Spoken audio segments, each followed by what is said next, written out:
السلام علیکم، میں ہوں اختر صدیقی اور آپ دیکھ رہے ہیں ڈبل اے نیوز۔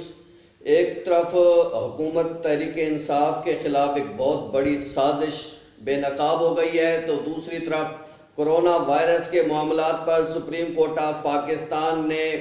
زیر التوا کیس سماعت کے لیے مقرر کر دیا ہے اور فریقین کو نوٹسز بھی جاری کر دیے ہیں۔ اور اس کیس میں جو ہے attorney general Pakistan, advocate generals, داخلہ اور دیگر سیکٹریز کو بھی جو ہے نوٹسز جاری کیے گئے ہیں۔ تو آپ کو بتاتے چلیں کہ تحریک انصاف حکومت کے خلاف سازش بے نقاب ہو گئی ہے۔ نیب اور حکومت کے درمیان پھوٹ ڈلوانے کا منصوبہ آخری مرحلے میں ناکام ہو گیا۔ مسلم لیگ نون کی بڑی قادور شخصیات کی سرپرستی میں بنائے جانے والے منصوبے پر 4 ہفتوں سے زائد کا وقت صرف ہوا۔ احسن اقبال سرپرستی کرتے رہے۔ شاہد خاقان عباسی نے اس منصوبے کے لیے بنائے گئے معاملات پہ نوک پلک سنواری۔ مسلم لیگ نون کے صدر جو ہے میاں شہباز شریف نے پچھلے ہفتے اس منصوبے کی منظوری دی۔ یہ منصوبہ کیا تھا؟ اس حوالے سے ہم آپ کو تفصیلات بتاتے ہیں۔ ہوا یوں کہ تحریک انصاف حکومت چاہتی تھی کہ نیب قانون پر سیاسی جماعتوں سے مشاورت مکمل کر کے قانون سازی کی جائے۔ اس دوران پی پی، مسلم لیگ نون سمیت دیگر سیاسی جماعتوں سے مجوزہ مسودجات مانگے گئے۔ اس دوران مختلف سیاسی جماعتوں کی جانب سے مسودجات جمع کرائے گئے اور مختلف معاملات پر نون لیگ اور حکومت کے درمیان کافی اختلاف رائے سامنے آیا۔ کئی معاملات پر جو ہے وہ اتفاق نہ ہو سکا، تو مبینہ مسودہ جس کو سوشل میڈیا اور الیکٹرانک میڈیا پر ایک ساتھ وائرل کر کے حکومت کے خلاف نون لیگ نے گہری چال چلی۔ ایک طرف انہوں نے حکومت کو جو مسودہ ارسال کیا اس میں بھی تبدیلیاں کر دیں، اور جو مسودہ نون لیگ کو سوٹ کرتا تھا اس کو تو جو ہے وہ مریم نواز کے بنائے گئے سوشل میڈیا ونگ کے ذریعے جو ہے وائرل کر دیا گیا، جبکہ دوسرے معاملے کو جو دوسری اس کی کاپی تھی وہ جیو نیوز کو دے دی گئی۔ اس طریقے سے اس دوران وزیر اعظم عمران خان نے فروغ نسیم سے معلومات طلب کی اور پوچھا کہ یہ جو مسودہ چل رہا ہے اس حوالے سے کیا تفصیلات ہیں، تو اس پر انہوں نے کہا کہ اس حوالے سے وہ معلومات حاصل کرتے ہیں اور اس کے بعد وہ بتائیں گے۔ اور اس پر جو ہے وزارت قانون و انصاف نے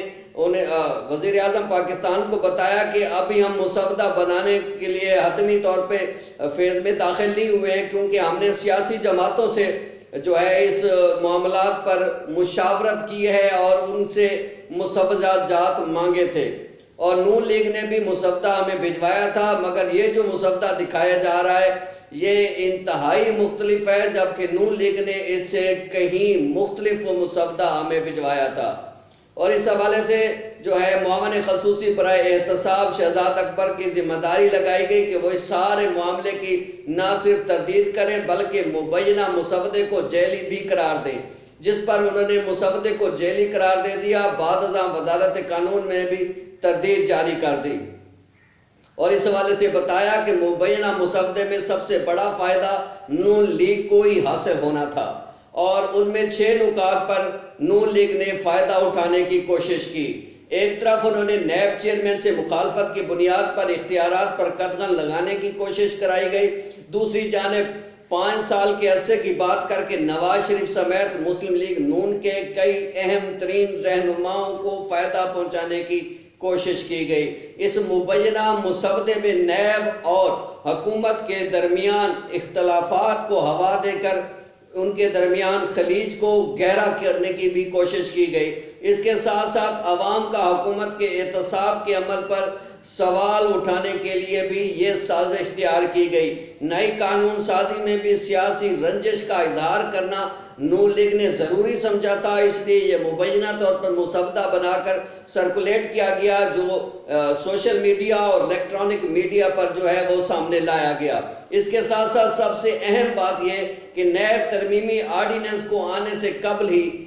نون لیگ چاہتی تھی کہ یہ متنازع بن جائے۔ اب یہ ساری صورتحال جو ہے وہ یہ سازش کی صورت میں جو ہے وہ سامنے آئی۔ اس کو وزیر اعظم پاکستان نے جو ہے انتہائی انہوں نے برہمی کا بھی اظہار کیا اور اس حوالے سے ذمہ داروں کی ذمہ داری لگائی کہ وہ ان سارے معاملات کو ان میں منفی پروپیگنڈے کے خلاف جو ہے رد عمل دیں اور اس کو ناکام بنائیں۔ جس پر شہزاد اکبر اور وزیر قانون فروغ نسیم نے اپنے اپنے طور پر میڈیا سے رابطہ کر کے اس سارے منصوبے کی دھجیاں بکھیر کر رکھ دیں۔ اور دوسری جانب آپ کو ایک اور بڑی خبر کہ سپریم کورٹ آف پاکستان نے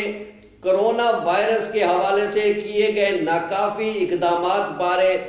بنائے گئے بینچ کو جو ہے ایک بار پھر فعال کرتے ہوئے مقدمہ سماعت کے لیے مقرر کر دیا ہے۔ 5 رکنی لارجر بینچ چیف جسٹس کی سربراہی میں 4 مئی کو مقدمے کی سماعت کرے گا۔ اس حوالے سے جو ہے ایڈوکیٹ جنرل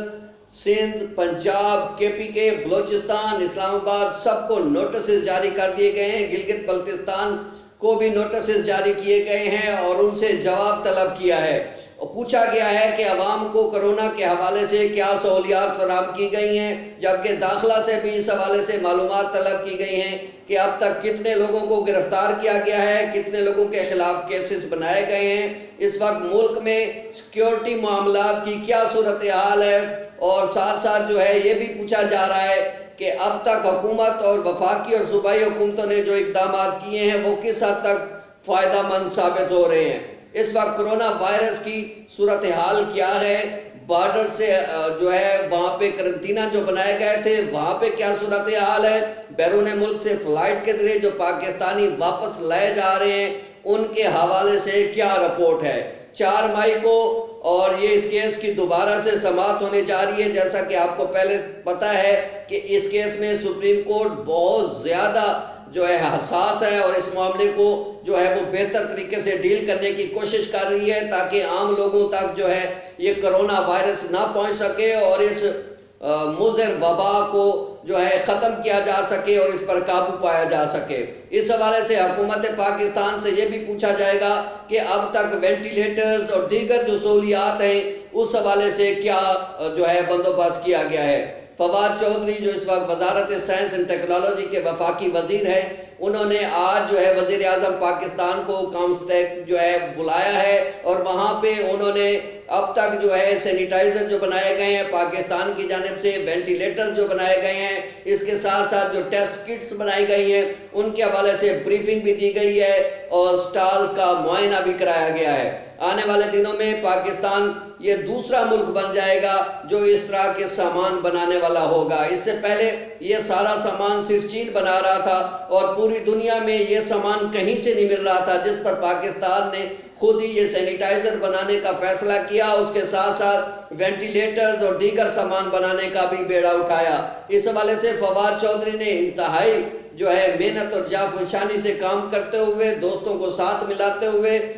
سائنسدان عطاء الرحمان اور ان کی سربراہی میں ٹیم مقرر کی جنہوں نے اس سارے پروسیس کو نہ صرف کمپلیٹ کیا بلکہ یہ چیزیں بنانے میں بھی کامیاب ہو گئے۔ اور آنے والے دنوں میں اب ہم اپنے وینٹیلیٹرز خود بنا سکیں گے، اپنے ٹیسٹنگ کٹس ہم خود بنا سکیں گے۔ اس کے ساتھ ساتھ اب ہمارے پاس اس طرح کا سامان جو ہے وہ ڈاکٹرز تک پہنچانے، ان کے لیے حفاظتی جو کٹس ہیں وہ بھی بنا لی گئی ہیں، وہ بھی فراہم کی جائیں گی۔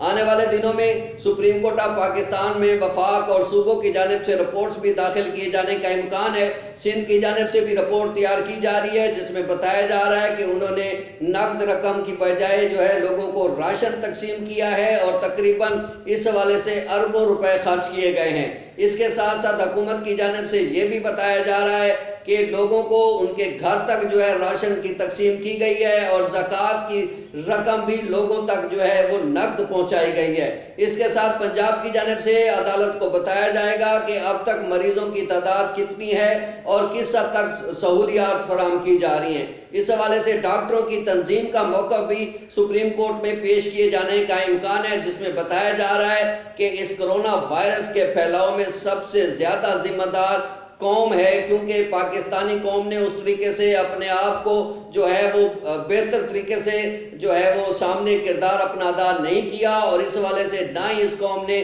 زیادہ احتیاط کیا ہے۔ اسی وجہ سے یہ کرونا وائرس جیسا موذی مرض جو ہے وہ لوگوں تک پھیلا ہے۔ اگر اب بھی لوگ احتیاط کریں اور فاصلہ برقرار رکھیں، غیر ضروری طور پر سفر سے رکے رہیں اور پرہجوم جگہوں پہ جانے سے اعتراض کریں تو بھی اس وائرس سے بچا جا سکتا ہے، کیونکہ یہ وہ واحد وائرس ہے کہ جس کی جو ہے احتیاط کے علاوہ اس کا کوئی علاج نہیں ہے۔ امریکہ سمیت پوری دنیا اس وقت اس کی لپیٹ میں ہے۔ تقریباً 30 لاکھ سے بھی زائد لوگ اس وقت جو ہے اس کرونا وائرس میں مبتلا ہیں، جبکہ امریکہ میں جو ہے مرنے والوں کی تعداد 50,000 سے بھی تجاوز کر گئی ہے، اور مزید بھی اس میں اضافہ ہونے کا امکان ہے۔ بہت شکریہ۔